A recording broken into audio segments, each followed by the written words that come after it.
चाबी ठीक है, नहीं काम काही चाबी दी.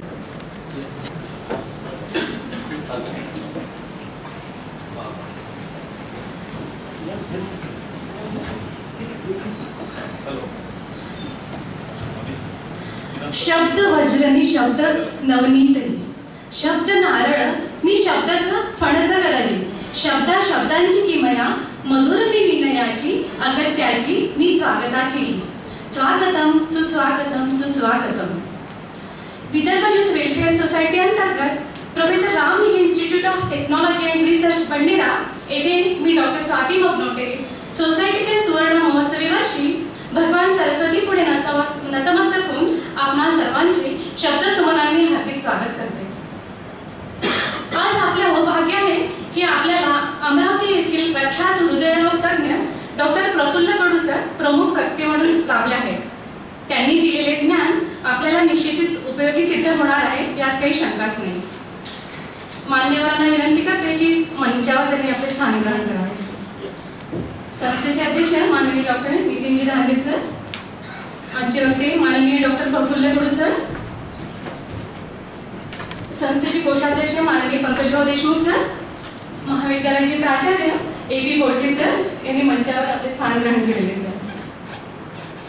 भांडावून सोडणाऱ्या हजारो प्रश्न विचारणाऱ्या, पळता पळता दमवून टाकणाऱ्या, चालता चालता थांबायला लावणाऱ्या या धकाधकीच्या जगात हाच एक मंदचा सुगंध आणि फुलांचा हळूवार हलवार स्पर्श. फुलांच्या हलवार स्पर्शाने स्वागत करूया मान्यवर अतिथींचे. मी माननीय प्राचार्य ए.बी. बोडके सरांना विनंती करते की त्यांनी संस्थेचे अध्यक्ष माननीय नितीनजी धांदे सरांचे स्वागत पुष्पगुच्छ देऊन करावे.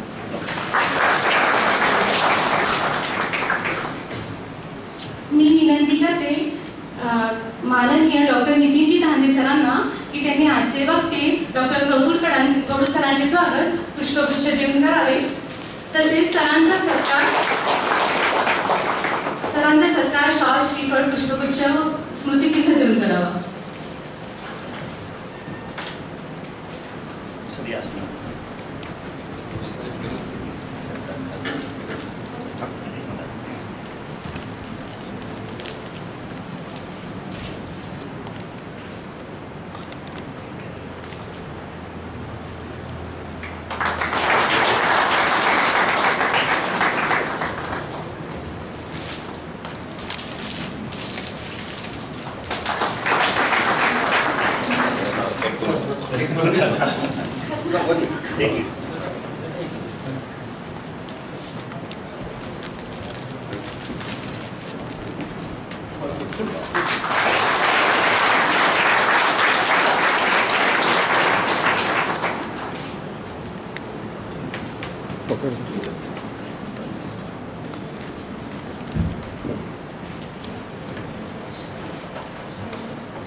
प्राध्यापक वी.आर. राव सरांना त्यांनी महाविद्यालयाचे प्राचार्य ए.बी. बोडके सरांचे स्वागत पुष्पगुच्छ देऊन करावे.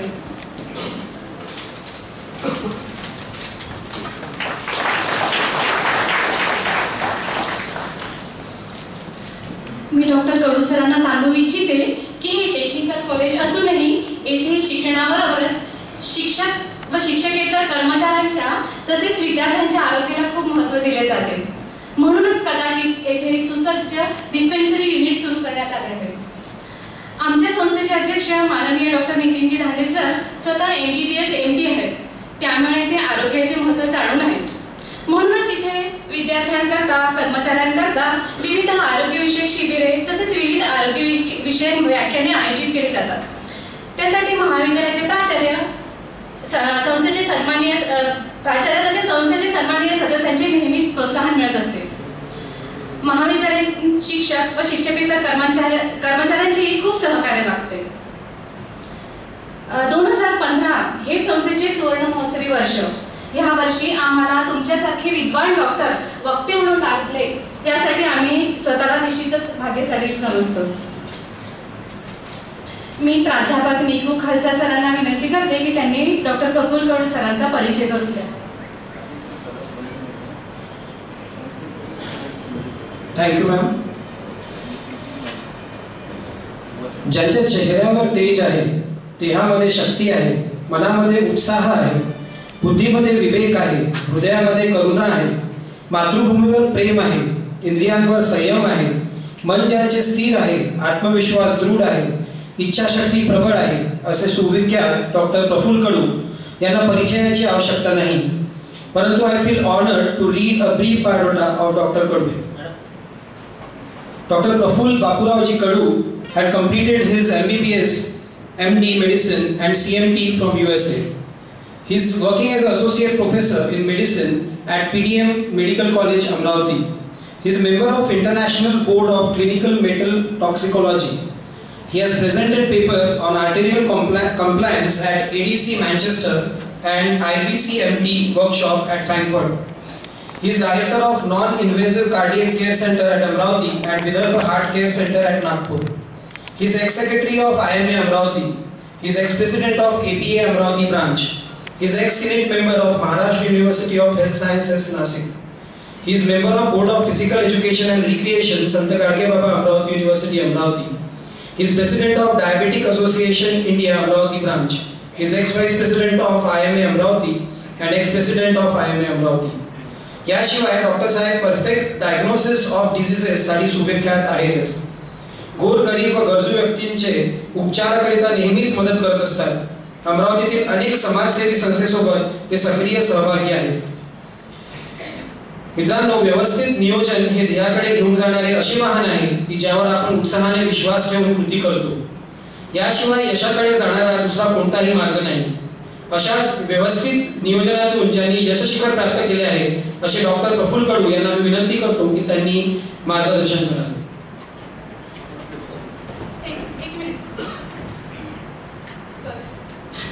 फुलांचा सुगंध कोणी चोरू शकत नाही, सूर्याची किरणी कोणी लपवू शकत नाही. तुम्ही किती लपवण्याचा प्रयत्न केला तरी अंतरीची कला तुम्ही लपवू शकत नाही. खालसा सरांनी सांगितला हा झाला सरांचा प्रोफेशनल बायोडाटा. पण मी आपल्याला सांगू इच्छिते की सरांविषयी काही माहिती मला माईंकडून कळली. माई म्हणजे सरांच्या आईंकडून कळली. धामणगाव रेल्वे जवळील अशोकनगर सारख्या एका छोट्या गावातून सरांचं 10वी पर्यंतचं शिक्षण झालं. 11वी-12वी मणिभाई गुजरातीतून झालं. नंतर सर नागपूर मेडिकल कॉलेजला होते. लहानपणापासून अत्यंत हुशार व्यक्तिमत्व. दुसऱ्या-तिसऱ्या वर्गापासूनच अगदी समोर स्टेजवर जाऊन भाषण वगैरे स्वतः द्यायचे, घरी कोणी न लिहून देतात. सर शाळेतल्या प्रत्येक ऍक्टिव्हिटीमध्ये सर अग्रणी असायचे. आणि सर अमरावतीला आल्यानंतर त्यांना श्री तुळणकर सर गुरु म्हणून लागले. त्यांनी सरांना सतार शिकवली. मागील 3 वर्षापासून रामायणातील गाणे म्हणण्याची सरांना आवड निर्माण झाली. शास्त्रीय खूप आभारी आहे. I am overwhelmed with the words you have showered upon me, especially या संस्थेचे पदाधिकारी, सर्व कर्मचारी वृंद, माझ्या मित्रांनो, आणि मला इथे आणण्याचं क्रेडिट मला वाटते बबनुटे मॅडमला आहे. तसा हा जो एक विषय आहे हा सगळ्यांच्या आवडीचा विषय आहे. मला असं वाटतं की आपण एक मराठी आणि इंग्लिश मध्ये चालेल याच्यामध्ये पूर्ण हेल्थ विषयी कसं कव्हर करायचं त्याच्यामध्ये पार्टली मी कव्हर करेल. एक 25 ते 30-40 मिनिटापेक्षा जास्त मी बोलणार नाही आणि 10 मिनिटं आपण क्वेश्चन आन्सरसाठी ठेवू. त्याच्यामध्ये बाकीच्या बऱ्याचशा गोष्टी आपल्या क्लिअर होऊन जातात, म्हणजे बाकीचे टॉपिक कव्हर होतात. तर परत एकदा सर्वांचे आभार व्यक्त करतो. आणि आजचा जो आपला टॉपिक आहे, सर्वजण हार्ट अटॅकला खूप भीतात. तसा हार्ट अटॅक खूप चांगला आजार आहे माझ्या मताप्रमाणे. कारण एकदा मनुष्य वर जातो नाही तर नॉर्मल वर्क करतो.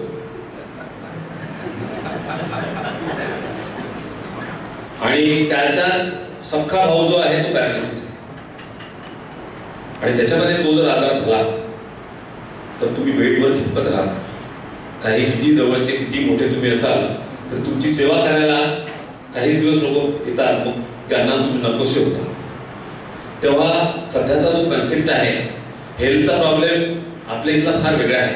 UK US ते वेगळे टोटल ते जे त्यांच्या जे मॅनेजमेंटच्या स्किल, त्यांच्याजवळ असणाऱ्या फॅसिलिटीज आणि त्यांचे अप्रोच आणि लिटरसी आणि सगळं मिळून तर त्याच्यामध्ये प्रिव्हेन्शन हा कन्सेप्ट होता आधी. Now they have gone to promotion of health. म्हणजे प्रिव्हेन्शन, आपण सध्या प्रिव्हेन्शनवरच आहोत. तर माझा कन्सेप्ट जो असतो तो आता मी प्रमोशन ऑफ हेल्थ कसं करायचं. सगळे आपण इथे बसलेले एकदम अगदी नॉर्मल लोक आहोत. स्टॅटिस्टिकल डाटा पाहिला तर तुम्हाला स्वतःलाच वाटेल की कोण आहे याच्यापैकी, मी तर नाही. कारण देवाने काय केलं की म्हणजे जसं आता कॉम्प्युटर आपल्याला वाटतं कॉम्प्युटर विषयी कमाल, त्याच्यापेक्षाही जास्त सुपर कॉम्प्युटर ह्युमन बॉडी आहे. त्याच्यामध्ये सुपर कॉम्प्युटर तर ब्रेन आहे. ब्रेनच्या ज्या काही नर्व्स आहेत, नर्व्स एंडिंग, त्या सगळ्या जेवढ्या ट्रॅक आहेत त्या सगळ्या एकमेकाला जर जोडल्या तर पृथ्वीला 4 वेळा गोंधळू शकतात इतक्या आहेत. म्हणजे ब्रेन बॉडी कशी बनवली आहे की मला कोणी दाखवलं असा हा पेन असा एक वस्तू दाखवली आणि म्हटलं की याच्यावर 2 मिनिटं बोला तर बोलतो. कानात सांगितलं की पेन या विषयावर बोला, डोळे बंद करून हाती पेन दिला आणि म्हटले की या विषयावर बोला आणि लिहून दिलं. ह्या सगळ्या ठिकाणी वेगवेगळ्या ठिकाणी इम्पल्स गेलेले आहेत ब्रेनमध्ये, कानातून, डोळ्यातून, स्पर्शातून आणि डोळ्यातूनही वेगवेगळे, म्हणजे लिहिण्यातून अजून वेगळे. तेव्हा ह्या इतक्या फॅकल्टीज सगळ्या येऊन शेवटी विथ फ्रॅक्शन ऑफ सेकंडमध्ये पेन या शब्दावर भाषण द्यायला सुरुवात होतं. तर हा डाटा रजिस्टर होतो, त्याला आपल्याजवळ जिथे काही मेमरी आहे तिथून रिकॉल होतो आणि या सगळ्या गोष्टी ज्या आहेत त्या व्हायला फ्रॅक्शन ऑफ सेकंडमध्ये लागतात. तसंच तुम्हाला पेन होतो, कुठे लागलं की दुखतं आणि हे दुखणं का कशासाठी आहे, हे प्रिव्हेन्शनसाठी, प्रोटेक्शनसाठी. हे सगळे इम्पल्स आहेत जे दिले आहेत आपल्याला की तुम्हाला अलर्ट करायसाठी आहे, इंजुरी होऊ नये म्हणून. आणि याला निग्लेक्ट करू नये.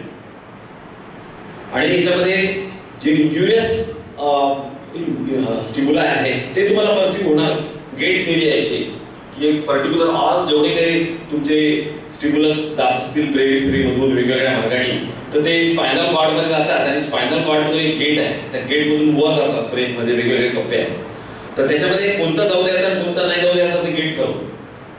त्याचा एक एक्झाम्पल सांगतो की तुम्ही खूप आपल्या म्हणजे एखाद्या वर्कमध्ये एकदम बिझी आहे, तल्लीन आहे, तेव्हा तुम्हाला काही लागलं तर बघतो रक्त केव्हा लागलं पेन होत नाही.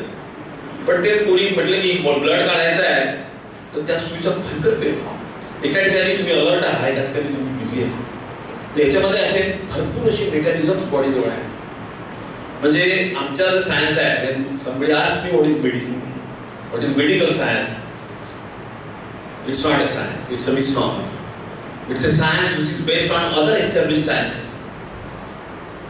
It's a science which is learned science. It is science which is learned from the past experiences, statistical data, probability, your knowledge, and to solve and resolve the suffering humanity. अशी त्याची definition.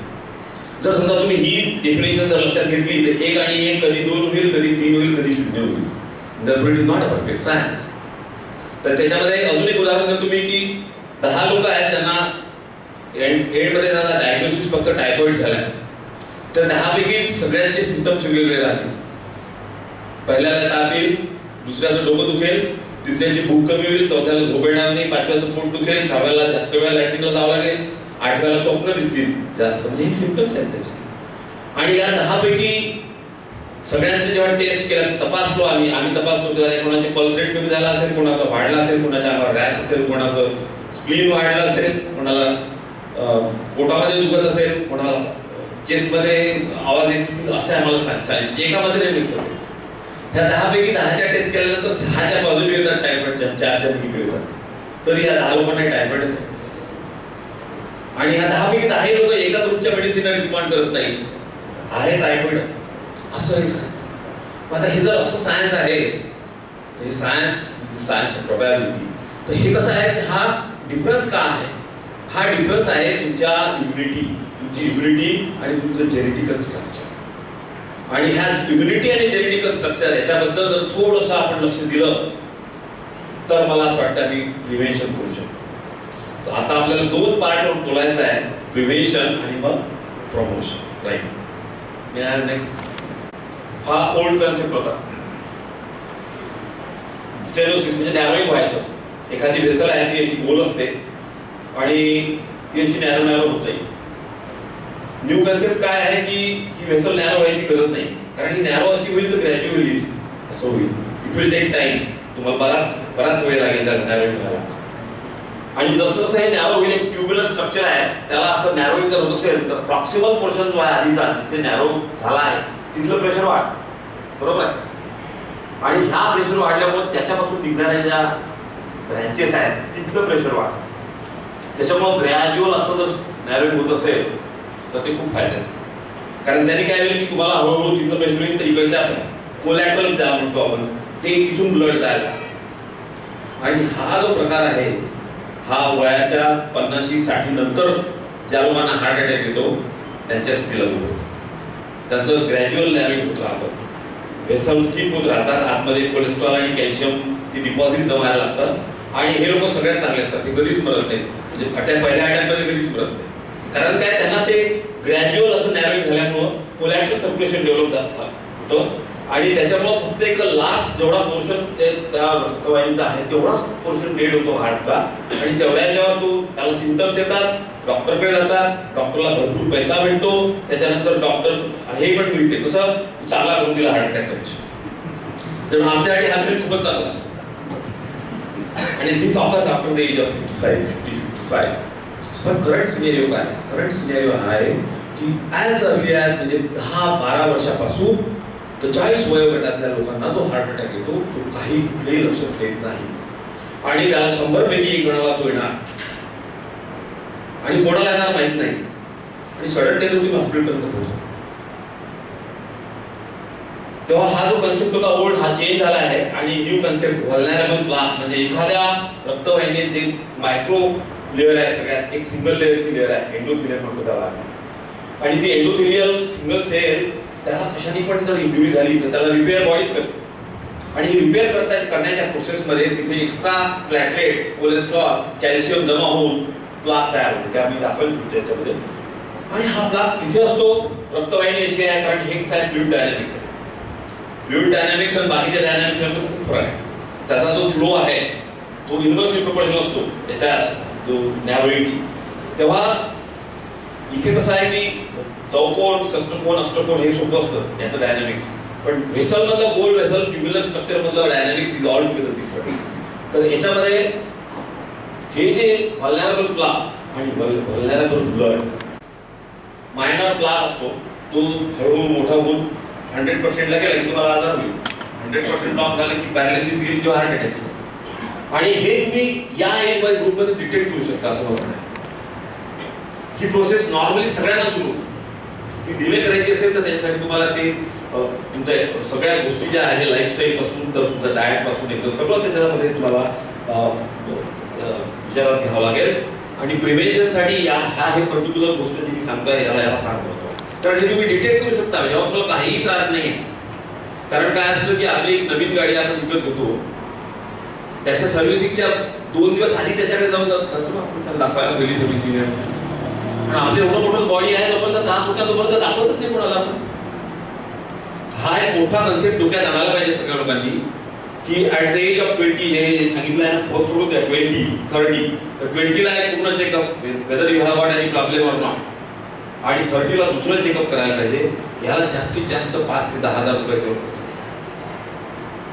आणि या एवढ्या याच्यामध्ये तुम्ही तुमचं life save करू शकता, फॅमिलीचं लाईफ सेव्ह करू शकता. तर आपण जे बोलत होतो ह्या ज्या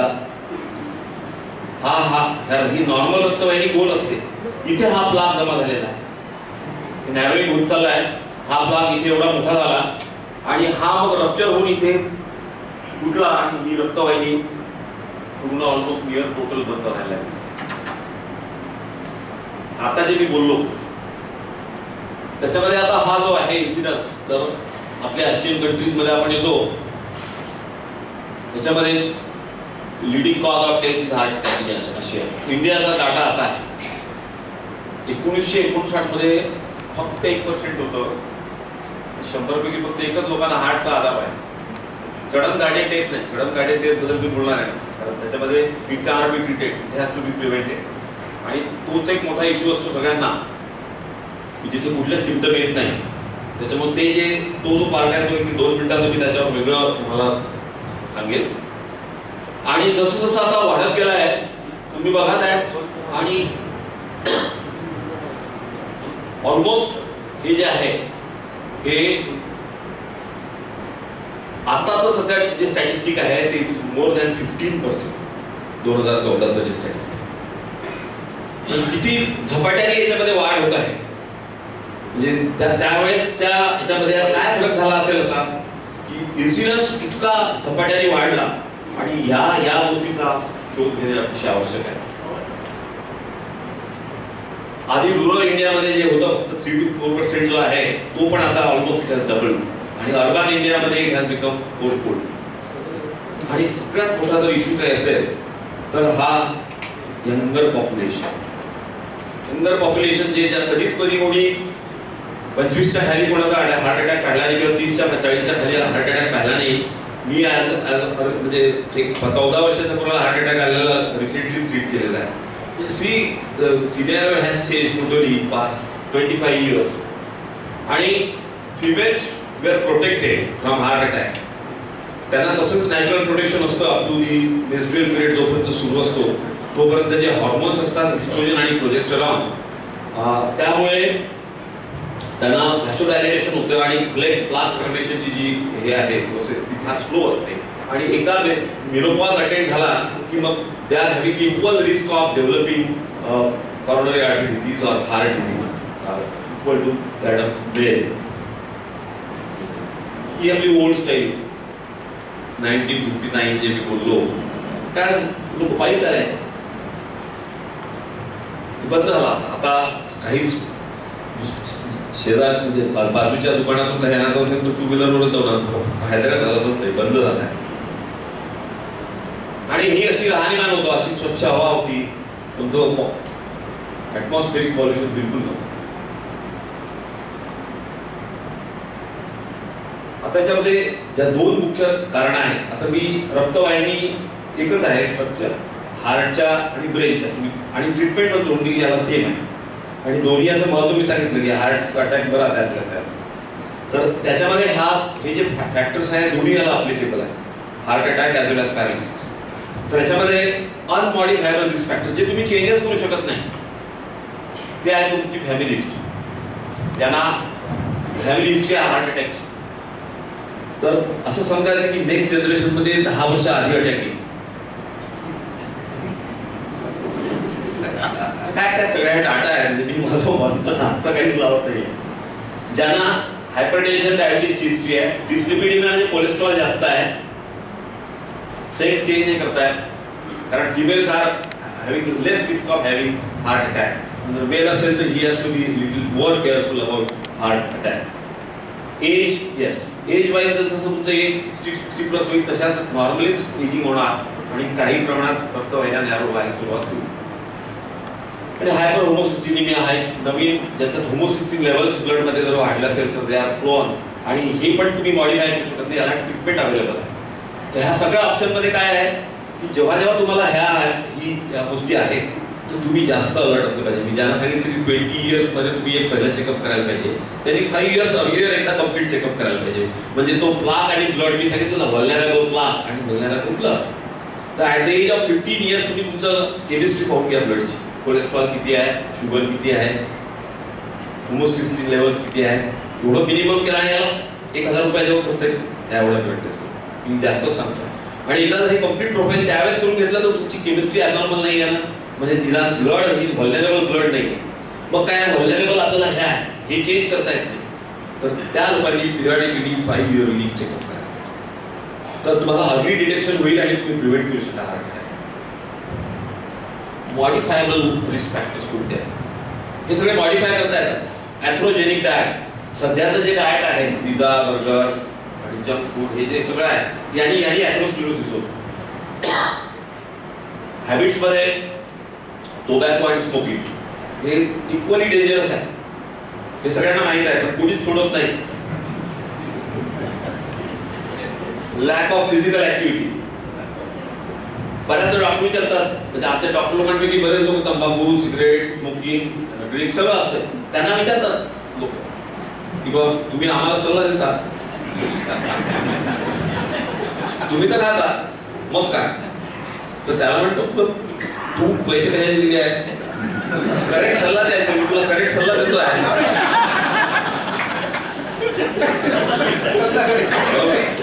आणि सध्याच्या हल्लीच्या परिस्थितीत मला नाही आहे आजार, तुला आजार झालेला म्हणून तुला सांगतो की बंद कर. म्हणजे ह्याचं बऱ्याच लोकांना हे प्रॉब्लेम्स आहेत, म्हणून मी ते ओपनली डिस्कस करतोय.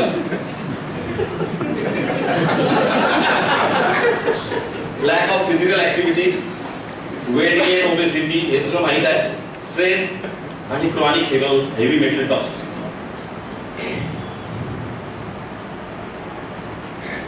हे ओल्ड 1959चं वाटत नाही, पण ही अशी फॅमिली असायला पाहिजे, जॉईंट फॅमिली जी होती, त्यांनी बऱ्याच गोष्टी शेअरिंग व्हायच्या. सध्या हा प्रॉब्लेम झाला. ओबेसिटी, भयंकर ओबेसिटी ट्रीटमेंट आणि लहान मुलांमध्ये ओबेस व्हायला लागले. And it is a very difficult problem to tackle, control, treat, even after doing investigations. It's very difficult. आम्ही सध्या कोणी माझ्याकडे आला तर मी मोबाईल मागा नको, माझ्यावर औषध नाही म्हणून. That's a proof. आणि ही याच्यासाठी एक वेगळं ब्रँच आता निघालेली आहे. लेप्टिन्स नावाचं त्यांना फॅटमध्ये हे मिळालं hormone which is responsible for this obesity. तर प्रॉबेबली हा एक पर्टिक्युलर पार्ट आहे which has to be tackled. This is called a syndrome X. म्हणजे ओबेस लोक असतात, त्यांना ब्लड प्रेशर होतं, त्यांना कोलेस्ट्रॉल हाय राहतं, डायबिटीसही होतो आणि श्वास घ्यायला त्रास होतो, ऑब्स्ट्रक्टिव्ह स्लीप ॲपनिया त्याला आपण म्हणतो. तर these are the patient they are having very high risk of developing early heart attack and paralysis and other comorbid conditions. हे सध्याचं डाएट, अथरोजेनिक डाएट मुलांचं, त्याच्यावर आपण लक्ष देत नाही. पोळी खातच नाही म्हणतो त्याला, बाकी वरण पोळी किंवा सलाद मुलात काही सांगतो त्याला, फक्त ते बर्गर आणि पिझ्झा याच्याशिवाय दुसरं नकोच. सो दिस इज हाऊ फॅमिलीमध्ये तुम्हाला सगळं ट्रीट करायचं, ते इथपासून सगळं सुरुवात करायलाच पाहिजे next generation. Salt, excess of salt, मुद्दाम फेट घेतलाय, स्मोकिंग आणि स्ट्रेस.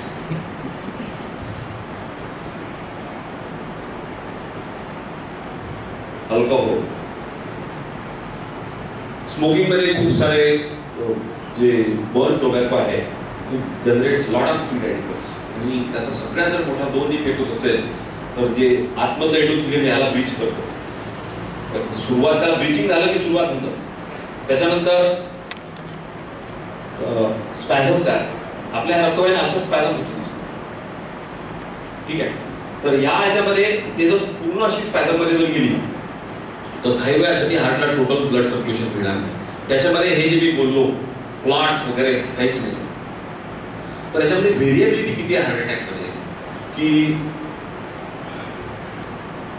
कधीच चेस्ट पेन झालेला नसतो, सिव्हिअर चेस्ट पेन होतो तो हॉस्पिटलमध्ये पोहोचतो पहिल्यांदाच, त्याला सडन कार्डियक डेथ. सेकंड आहे की येतो, त्याला त्रास होतो, हॉस्पिटलपर्यंत कसा कसा पोहोचतो आणि त्या हॉस्पिटलमध्ये पोहोचल्यानंतर तिथे जे काही प्रायमरी ट्रीटमेंट झाल्यानंतर कोणती व्हेसल इन्व्हॉल्व झाली आहे तुमची आणि हार्ट किती डॅमेज झाला आहे याच्यावर त्याचं सर्वायवल अवलंबून असतं. त्याच्यामध्ये 5 to 10% पेशंटना आम्ही किती जरी ट्रीटमेंट दिली तरी ते कॅनॉट बी सर्वाईव्ह, कारण त्याचं डॅमेज खूप जास्त असतं. तर त्यांचं बीपी डाऊन होतं, रेकॉर्डेबलच राहत नाही. आर्टिफिशियल मीन्सवर आम्ही बीपी मेंटेन करून हे सगळं देऊन करायचा प्रयत्न करतो. त्यातील बरेच म्हणजे त्याच्यामध्ये जी मॉर्टॅलिटी आहे ती ॲज हाय ॲज 15% आहे. हे एक सेकंड कॅटेगरी आहे.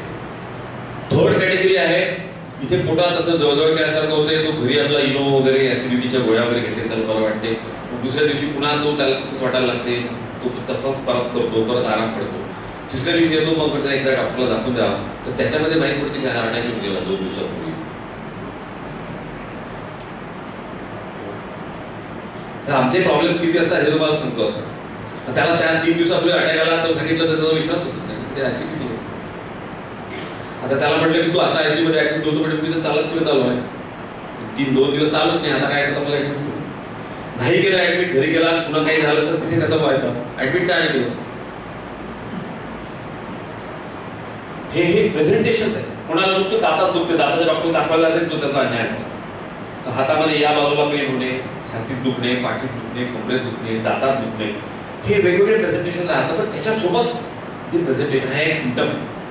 मानेच्या बरेच 90% जे कारण आहेत छाती दुखण्याचे ते हार्टचे नाहीच, 10% हार्टचे असतात. मानेचे जे मणके आहेत इथल्या ज्या जॉईंट आहेत त्या हे मस्क्युलर, सगळे मस्क्युलोस्केलेटल पेन असतात. पण 10% लोकांचं चेस्ट पेन हा एक सिंगल व्याज राहिला असेल तर त्याला इव्हॅल्युएट करायला पाहिजे, कारण त्यांनी त्याची रिस्क कशी आहे त्याच्यामध्ये डेथची. बाकी कुठल्या दुसऱ्या प्लुरायटिसमुळे झालेला पेन चेस्ट पेन असेल किंवा सर्वायकल स्पॉन्डिलोसिसमुळे झालेला चेस्ट पेन असेल तर त्याच्यात डेथ होत नाही. तर आम्ही काय करतो की ते सुटले नाही पाहिजे. त्याच्यामध्ये स्क्रीनिंग त्या सगळ्या लोकांचं पण तसंच करावं लागतं. तर त्याच्यामध्ये हे जे प्रेझेंटेशन आहे तर हे एक ग्रुप ऑफ प्रेझेंटेशन झालं. तर त्याच्यामध्ये नंतर जेव्हा इन्व्हेस्टिगेशन करतो आम्ही आणि एंजिओग्राफी करतो तर हार्ट अटॅक आलेला असते आणि एंजिओग्राफी नॉर्मल असते. बऱ्याच वेळपर्यंत पाहिजे. म्हणून सडन एखादी खूप शॉक जी न्यूज तुम्ही ऐकली तो अतिशय आनंद झाला आणि तो मेला असं जेव्हा म्हणतात तर त्याच्यामध्ये हे स्पॅझम, त्याला काही ब्लॉक वगैरे नसतं. पेशंट 80-90% ब्लॉक आहे, त्याचा ECG नॉर्मल असतो, त्याला कधी त्रासही झालेला नसतं. असंच काहीतरी एखादा छोटासा तरी त्रास होतो. 80 आणि 90% ब्लॉक होऊन काहीही होत नाही. म्हणजे हे जे व्हेरिएबिलिटी आहे, व्हेरिएबिलिटी जी आहे तर त्याच्यामध्ये ब्लॉक, ही व्हेरिएबिलिटी तुम्ही कसं आयडेंटिफाय कराल? याला प्रत्येक जण एकाच यायचं की हार्ट अटॅक म्हणजे हार्ट अटॅक नाही. याच्यामध्ये उजव्या बाजूची रक्तवाहिनी ब्लॉक झाली तर लेस सिरियस आहे, डाव्या बाजूची झाली तर जास्त सिरियस आहे आणि त्या ECG वरून कळतं आणि मग आपण फर्दर एंजिओग्राफी करून ते पाहू शकतो. तर याच्यामध्ये जे काही बॅटरी ऑफ इन्व्हेस्टिगेशन आहे ती प्रेझेंटेशनवर अवलंबून असतं आणि त्याप्रमाणे ती अप्लाय करावं लागते, हे मला एवढं सांगायचं. तर याच्यामध्ये अल्कोहोल जे आहे तर अल्कोहोलचं प्रमाण हे महत्वाचं आहे त्यासाठी. आणि याच्यामध्ये ड्रिंक्सचं दिलं आहे त्यांनी की क्वांटिटी दिलेली आहे. तर ती quantity 1 drink per day, 1 to 1.5 drink per day is not at all, it is useful for health. It prevents heart attack and it increases useful cholesterol, HDL cholesterol. पण 1 ड्रिंक्स म्हणजे किती? 30 ml of whisky or 225 ml of wine or 350 ml of beer. तर ही इतकीच quantity permissible आहे जी western countries मध्ये लोक use करतात. इंडियामध्ये नाही. इंडियामध्ये त्याचा एकच पहिल्या दिवसासाठी एवढा डोस असतो, त्याच्यानंतर त्याचा तो रेग्युलर वाढत जातो आणि त्याच्यासाठी तो वाढायचं कारण आहे त्याचं वेगळं मेकॅनिझम आहे. ते आपण त्याच्यावर वेगळं टॉपिक घेऊ, एक लेक्चर ठेवू, कारण ते पण इम्पॉर्टंट आहे. कारण सेकंडली द ॲडिक्शन हा मोठा प्रॉब्लेम झालेला आहे. This particular alcoholism, tobacco and smoking has caused enormous harm to the society and burden to the medical fraternity and entire population of India असं आहे. आणि त्याच्यामध्ये requires to be tackled in that fashion only. तर म्हणून D addiction किंवा आपला याच्याबद्दल आपल्याला माहिती असायला पाहिजे. It's very simple otherwise. आणि नंतर हे कॉम्प्युटर, सगळे लोक आता कॉम्प्युटरशी अटॅच असतात आणि जितके सेडेंटरी लाईफस्टाईल आहे हे सगळे सेडेंटरी लाईफस्टाईल मध्ये किंवा ऑफिसमध्ये किंवा कुठे ही आपली सध्याची राहण्याची पद्धत. म्हणजे इथे एअर कमी आहे, सॅनिटेशन नाही, एन्व्हायरमेंटल स्ट्रेस सगळा.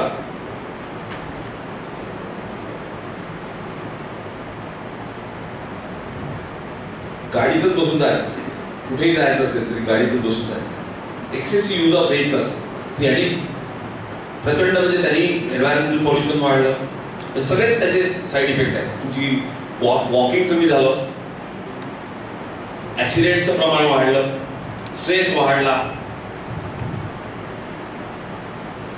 तर what are the responsible factors? Fast urbanization. खेड्यात कोणीच राहायची इच्छा नाही.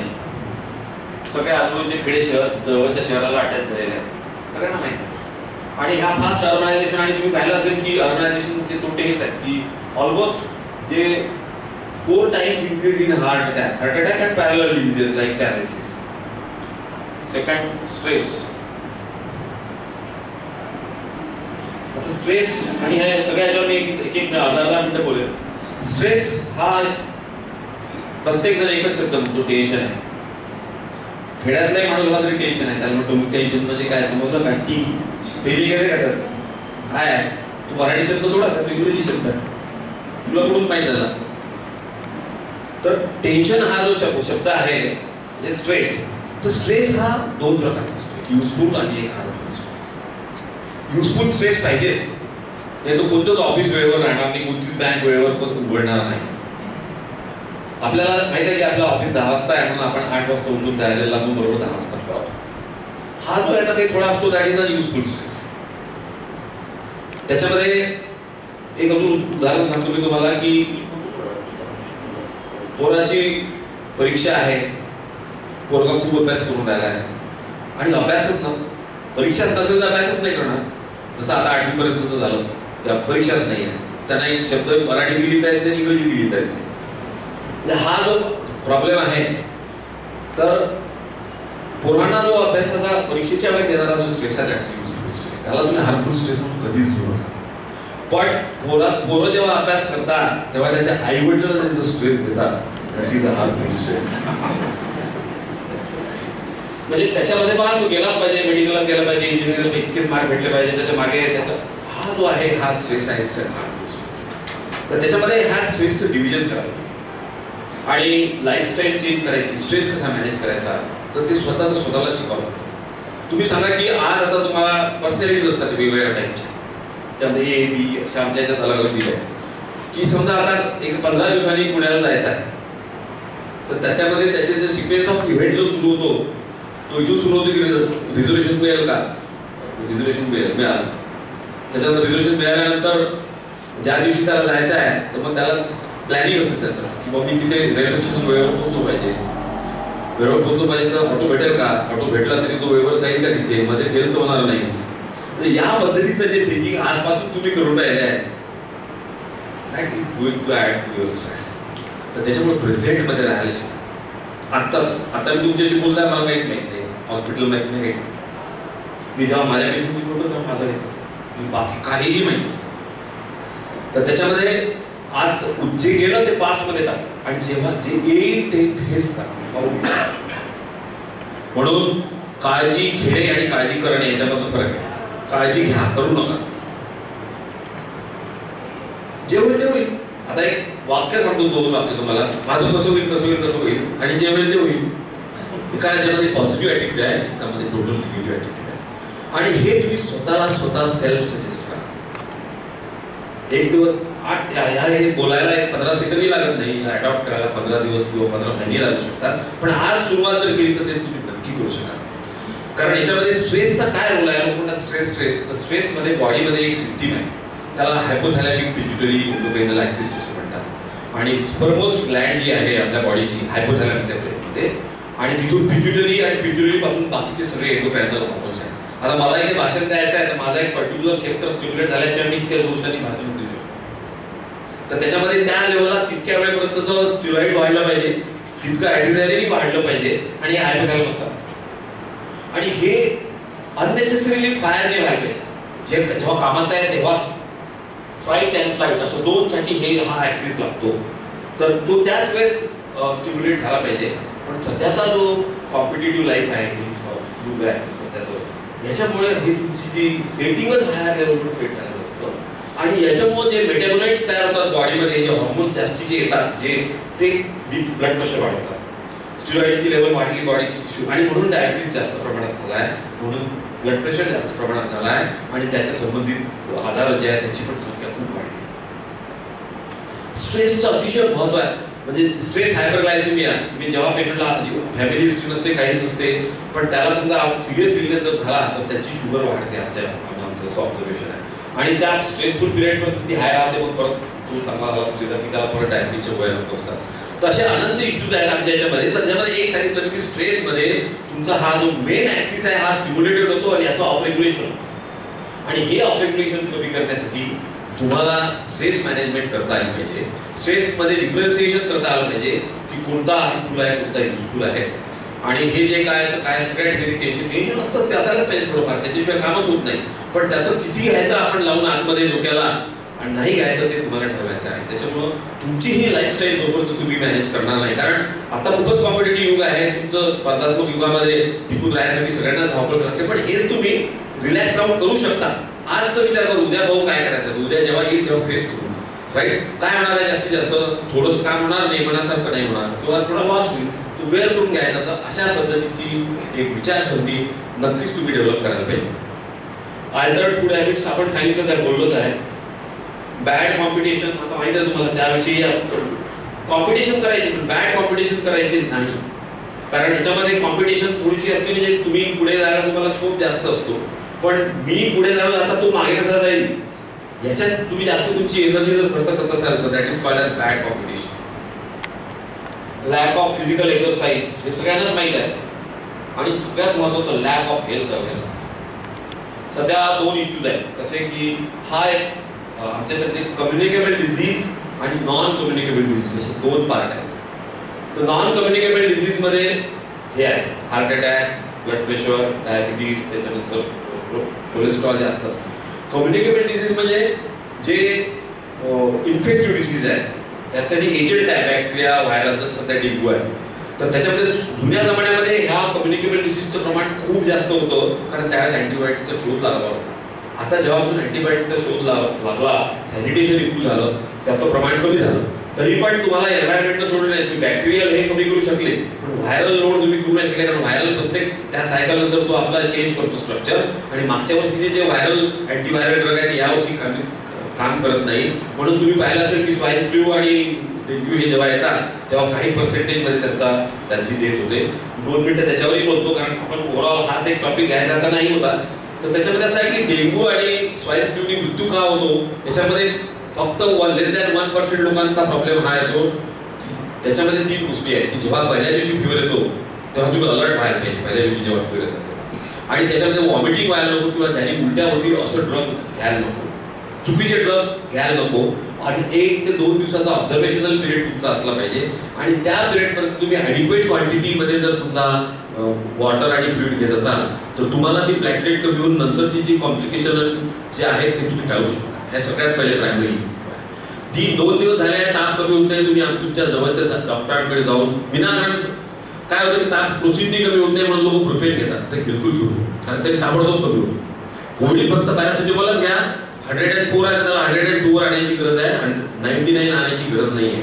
कारण तुम्ही जेव्हा तुम्ही ती ग्लुफेनसारखी गोळी त्याच्यात ऍड केली तेव्हा ताबडतोब ताप कमी होतो, तेव्हा भयंकर घाम जातो आणि डिहायड्रेशन होतं, व्हॉमिटिंग सुरू होतं आणि मग तुमचे प्लॅटलेट्स कमी होतात. हे दोन्ही बाबतीत लागू आहे, स्वाईन फ्लू आणि डेंग्यूच्या बाबतीत. हायड्रेशन चांगलं असलं पाहिजे आणि चुकीची औषधं घेतली नाही पाहिजे. आणि तिसऱ्या दिवशी प्लॅटलेट काउंट तुमचा एकदा बघून घ्यायला पाहिजे. एवढं जर केलं तर तुम्ही डेंग्यू पासून स्वतःला झाला तरी तुम्ही वाचू शकता. आणि याच्यामध्ये जे हाय रिस्क लोक आहेत, ज्यांना दुसरे प्रॉब्लेम्स आहेत, त्यांना डायबिटीस आहे, त्यांना दुसऱ्या औषधांवर आहे, म्हणजे ज्यांची इम्युनिटी कमी आहे, कॅन्सर आहे, ज्यांची इम्युनिटी कमी आहे, डायबिटीस आहे, या लोकांना डेंग्यू झाला तर त्याचा जे इल्नेस खूप सिरियस किंवा सिव्हिअर असतो. काही लोकांना वातासाठी किंवा एसिडी सारख्या आजारासाठी स्टिरॉइड पण घ्यावं लागतात. अस्थमावाले लोक स्टिरॉइड घेतात मध्ये मध्ये. हे सगळे लोक हाय रिस्क असतात. तर या हाय रिस्क पॉप्युलेशनला 1 दिवसाचा जरी ताप आला तरी त्यांनी लगेच प्लॅटलेट चेक करून आपला उपचार केला पाहिजे. तर लॅक ऑफ हेल्थ अवेअरनेस जो आहे तो आता मला असं वाटतं आपल्या कमीत कमी इथे आतमध्ये बसलेल्या लोकांमध्ये राहिला नको. त्यांनी मी सांगेल की आपण एका साध्या कपड्याच्या दुकानात जाऊन 5-10 हजार रुपये देऊन येतो, पण डॉक्टरकडे 10 रुपये, 20 रुपये, 100 रुपये पासून बोलत राहतात लोक. मला असं वाटतं की प्रत्येकाने आपल्या स्वतःच्या हेल्थसाठी दरवर्षी कमीत कमी 5,000 रुपये काढून ठेवावे, किंवा मी माझ्या चेकअपसाठी ठेवेल. हा फंड जर तुम्ही केला तर तुमचे नंतर जे भयंकर पैसे लागणार आणि रिस्क पण राहणार. कारण एकदा आजार झाला की आम्ही काय करू, आम्ही क्विट राहायचा प्रयत्न करू, आमच्या जमिनीमध्ये आम्ही हात वर करू, पैसे तरी येऊच, बरोबर आहे ना. तर त्याच्यामुळं यासाठी हे प्रायमरी प्रिव्हेन्शन झालं. एन्व्हायरमेंटल पोल्युशन ते काही सांगायची गरज नाही आहे सगळं. आणि इन्व्हेस्टिगेशन, बेसिक काय इन्व्हेस्टिगेशन आहे त्यातले मी तुम्हाला सांगतो की लिपिड प्रोफाईल, LPA घ्यायची गरज नाही. जेव्हा डॉक्टर सांगतील तेव्हाच एक्स्ट्रा इन्व्हेस्टिगेशन करायचं. ब्लड शुगर आहे, होमोसिस्टीन पण सगळ्यांना करायची गरज नाही. ज्या ज्या लोकांमध्ये फॅमिली हिस्ट्री आहे त्या लोकांनी ही एक प्रोफाईल एकदा करायला पाहिजे. फॅमिली हिस्ट्री असणाऱ्या लोकांसाठी ही प्रोफाईल आहे. आणि याच्यामध्ये जेव्हा जेव्हा गरज पडेल हे बेसिक वरच्या ब्लडची टेस्ट झाल्यानंतर ECG पण रेग्युलर टेस्टमध्ये देतो. आणि याच्यानंतरच्या TMT, स्ट्रेस थॅलियन, MSCT एंजिओ, कॅरोटिड पेरिव्हेस्क्युलर हे टोटल लिस्ट आहे. म्हणजे लास्टमध्ये एंजिओग्राफी. तर याच्यापैकी बेसिक ज्या इथपर्यंतच्या टेस्ट आहे UV तिथपर्यंतच्या टेस्ट करायला 500,000 रुपयाच्या वर खर्च नाही आहे, त्याच्यापेक्षा कमीच आहे. आणि बाकीच्या टेस्ट ज्या आहे जेव्हा डॉक्टर सांगते की ह्या याच्यात तुम्ही करायचं, तुम्हाला कोणाला TMT करावं लागेल, कोणाला इको करावं लागेल, कोणाला एंजिओ करावं लागेल, कोणाला CT एंजिओ करावं लागेल, कोणाला MR एंजिओ करावं लागेल, तर ते डॉक्टर सांगतील. कारण ते कॉस्टली इन्व्हेस्टिगेशन आहे, 5 ते 10,000 त्याची कॉस्ट आहे. तर ते इन्व्हेस्टिगेशन डॉक्टरच्या सल्ल्यानुसार करावे. त्याच्यामुळं मेसेज काय आहे की तुमची लाईफस्टाईल, आता प्रमोशन ऑफ हेल्थवर आपण येतो आहे. प्रमोशन ऑफ हेल्थ जर करायची असेल तर you must enjoy your life. नेहमी दुःखातूनही आनंद कसा घेता येईल त्याचा शोध घ्यावा. म्हणजे बा की मग ठीक आहे असं वाईट झालं ना, पण आज पहिल्यांदाच झालं, आपल्याला आजपर्यंत तो कधी झालं नाही, ठीक आहे अनुभव आपल्यासाठी एक वेगळा चांगला अनुभव आहे असं समजायचं. That is how you have to become positive out of that negative thinking. त्याच्यानंतर एक्झरसाइज, तर ॲरोबिक एक्झरसाइज जे आहेत वेगवेगळ्या टाईपचे, तर त्याच्यामध्ये 2 आहे एक्झरसाइज. म्हणजे बसल्या ठिकाणची एक्झरसाइज आणि वेट लिफ्टिंग, आणि दुसरं आहे वॉकिंग. तर त्याच्यामध्ये दोन्ही प्रकारची यांची जोड असली पाहिजे, सर्वांची जोड असली पाहिजे. आणि त्यातल्या त्यात त्याच्यामध्ये जे वेट लिफ्टिंग आहे त्याच्यामध्ये आयसोटोनिक आणि आयसोमेट्रिक असं नाव आहे. आयसोटोनिक म्हणजे टोन बिल्डअप होते, मसल बिल्डअप, जे बॉडी बिल्डर आहेत ते आयसोटोनिक एक्झरसाइज करतात. तर हे एक्झरसाइज ज्यांना ज्या लोकांना ब्लड प्रेशर आहे आणि हार्टचा प्रॉब्लेम आहे त्यांनी ते करून घ्या. त्यांनी ॲरोबिक एक्झरसाइज करावे, बसल्या ठिकाणचे करावे आणि वॉकिंग. आता बरेच लोक आहेत ज्यांना मीच सांगितलं सगळ्यांना वॉक करा पाहिजे. पहिला मेसेज संदेश प्रत्येक कोणताही पेशंट असो त्याला मी वॉक करायला सांगतो की तू वॉक केला. पुढच्या वेळेस मी विचारेल वॉक केला का, किती वेळ केला, करतो की नाही करत. ॲटलिस्ट 5 days a week, 2 दिवसाची सुट्टी तुम्ही मारू शकता. आणि एवढं फॉर 30 to 40 minutes जर तुम्ही 5 days a week वॉक करू शकला, तुम्हाला असं वाटतं तुम्हाला डायबिटीस पोस्टपोन करू शकता, माइल्ड ब्लड प्रेशर असेल तर गोळ्या लागणार नाही. आणि महत्त्वाचं काय आहे की हार्ट अटॅक येण्यासाठी जे प्लाक फॉर्मेशनची प्रोसेस आहे ती तुमची डिले होईल. म्हणजे नॅचरल कोर्समध्ये जेव्हा 60 वर्षाच्या नंतर यायला पाहिजे तेव्हाची आधी येणार नाही. Swimming is a good exercise. ज्या लोकांना चालण्यामध्ये प्रॉब्लेम आहे, बरेच लोक सांगतात ऑस्टिओआर्थरायटिस नीचा प्रॉब्लेम असतो, तर for them swimming is good exercise. आणि हे योगासन, याच्यामध्ये हे कपालभाती प्राणायाम जे आहे, तर हे हार्टसाठी खूप उत्कृष्ट प्राणायाम आहे. याच्यामध्ये याचा सायंटिफिक बेस आहे. एक अनुलोम विलोम ज्याने तुम्ही ऑक्सिजनेशन वाढवता लंगमध्ये, आणि ऑक्सिजनेशन जर वाढवलं तर अँटीऑक्सिडंट म्हणून काम करतं. आपल्या बॉडीमध्ये जे काही टॉक्सिक मटेरियल जमा होतं ते लिव्हर आणि किडनीच्या द्वारा बाहेर फेकलं जातं. पण काही मटेरियल असं असतं की ते फ्री रॅडिकल म्हणून ऍक्ट करतं आणि ते free reverse endothelium of the vessel. तर जे स्मूथ लेवल आहे जे मी सांगितलं ती डॅमेज होऊ नये, ती स्ट्रेसनी पण डॅमेज होते, ती टॉक्सिक हेवी मेटल्सनी डॅमेज होते, कॅल्शियमनी डॅमेज होते, कोलेस्ट्रॉलनी डॅमेज होते, म्हणून आपण कोलेस्ट्रॉल चेक करतो. तर याच्यामध्ये कोलेस्ट्रॉल बद्दल मी सर्व सांगायचं. कोलेस्ट्रॉल मध्ये एक बॅड कोलेस्ट्रॉल आणि गुड कोलेस्ट्रॉल आहे. Cholesterol is mandatory for our survival, हे पहिली महत्त्वाची गोष्ट आहे. तर त्याच्यामध्ये टोटल कोलेस्ट्रॉल आणि ट्रायग्लिसराईड असे 2 कंपोनेंट आहेत. ज्यांना डायबिटीस आहे त्यांना ट्रायग्लिसराईड सुद्धा त्यांचे वाढलेले असतात. आणि टोटल कोलेस्ट्रॉल मध्ये जे सब डिव्हिजन आहे मग, तर total cholesterol level should be less than 200 milligram per deciliter. आणि त्याच्यामध्ये युजफुल आणि हार्मफुल कोलेस्ट्रॉल आहे. त्याच्यामध्ये LDL is harmful cholesterol. LDL and VLDL are harmful cholesterol.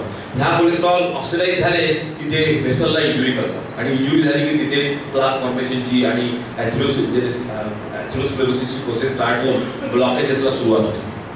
तेव्हा तुम्हाला काय करायला पाहिजे की LDL, VLDL ह्या लेवल्स तुमच्या कमी असल्या पाहिजे आणि HDL लेवल जास्त असल्या पाहिजे. ज्या ज्या लोकांची HDL लेवल 40 पेक्षा जास्त असेल ते are protected, naturally protected from heart attack and paralysis. तर मग लगेच पाहून घ्या आपल्या किती आहे HDL तर. आणि HDL ज्यांची 30 पेक्षा कमी असेल they are very high risk patient of developing vascular events, म्हणजे दोन्ही पॅरालिसिस किंवा हार्ट अटॅक. तर मला म्हणायचं की एक सिंपल टेस्ट आहे 250-300 रुपयाची, त्याच्यामध्ये तुम्हाला एवढा मोठा डाटा मिळतो. जरी काही त्रास नसेल तर तो का करून घ्या, उघडू नये. तर 12 hours फास्टिंगमध्ये करायला पाहिजे तो.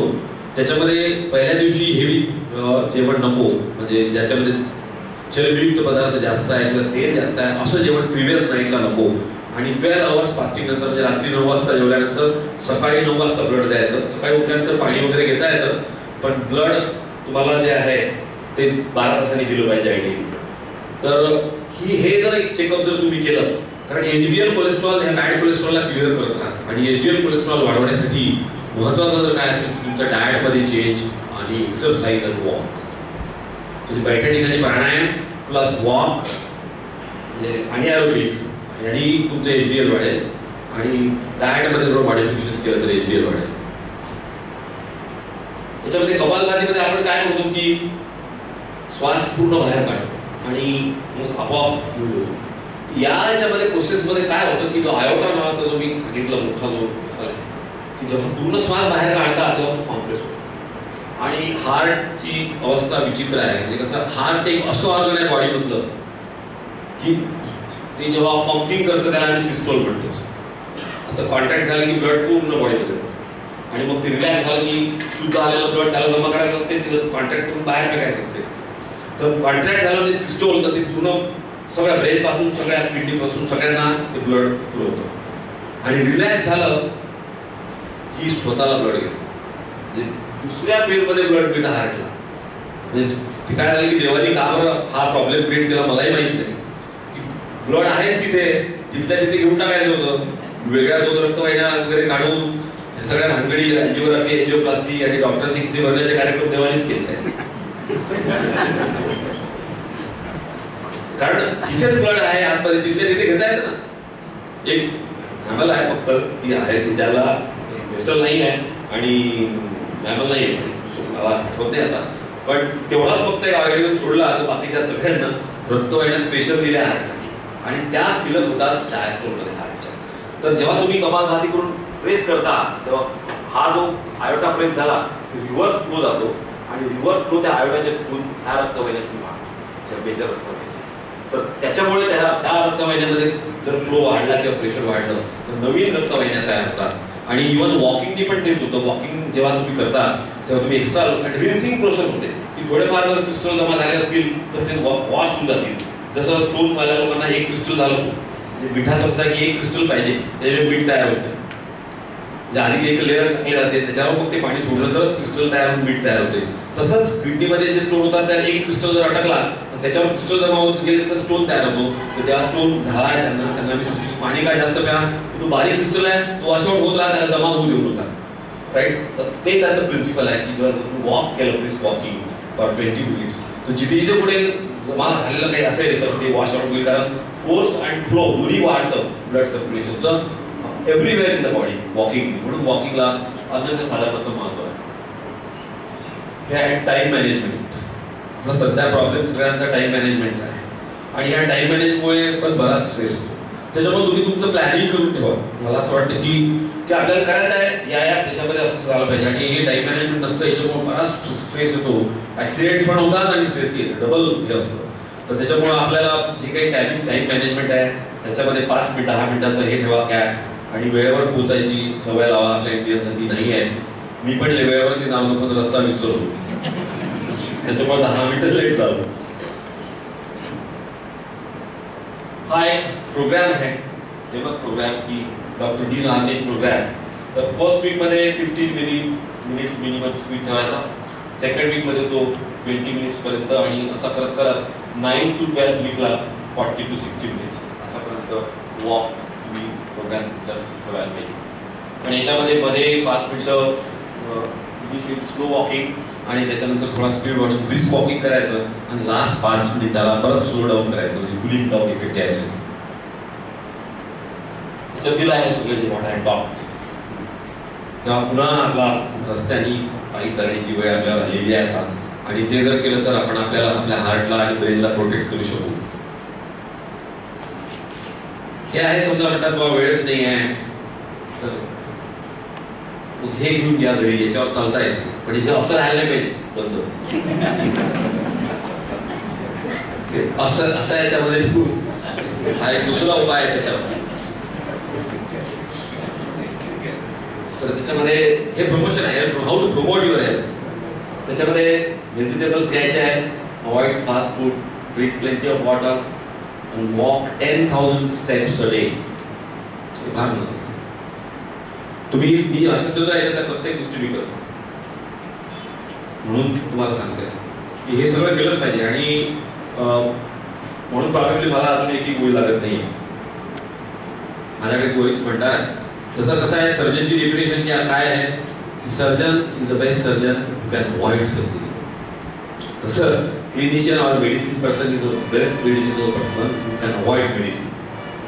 आणि तुम्ही पण तुमचं मेडिसिन जर अवॉइड करू शकत असाल त्याचे पण साईड इफेक्ट असतात. जिथे आवश्यक आहे तिथे घ्या, अनावश्यक औषधं घेण्याची गरज नाही. खूप मी बोलणार नाही, पण प्रत्येक कोणतेही केमिकल मॉलिक्यूल असो, कोणते त्याचा पॅटीचा असो, तो त्याला इफेक्ट जर येत असेल तर साईड इफेक्ट असणार असं ते. फक्त यू टू बॅलन्स. इफेक्ट चांगला आहे, साईड इफेक्ट कमी आहे, तुम्ही ते अडॅप्ट करा आणि वॉच करा, असं त्याचं प्रिन्सिपल आहे. आणि ॲलर्जी कशाची कोणाला येऊ शकते, इडिओसिन्क्रेसी ज्याला आम्ही म्हणतो. त्याच्यामुळं अननेसेसरी स्वतःहून सेल्फ मेडिकेशन घेणं जर टाळलं तुम्ही तर हे प्रॉब्लेम्स पण तुमचे सॉल्व्ह होतील.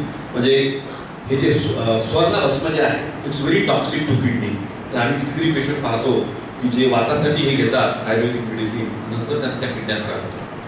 मी इव्हन म्हणजे ब्लेम नाही करत, आमच्या पण याचे खूप सारे साईड इफेक्ट आहेत. पण हे सांगतो की घेता जर तुम्ही वॉच ठेवा या गोष्टीवर, घ्या जरूर, काही प्रॉब्लेम त्याचं ऑब्जेक्शन नाही आहे, पण at least to test your urine and creatinine, kidney function test करा. तसंच इव्हन हे जे आहे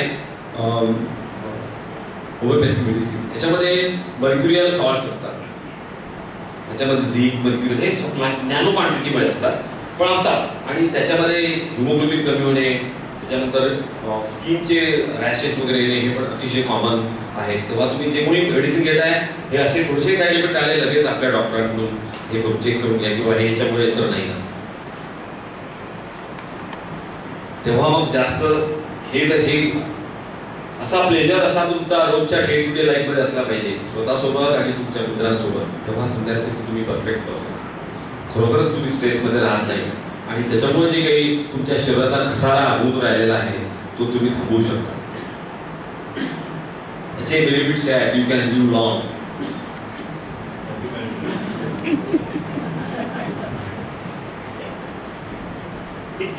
So thank you very much. If you got now any question,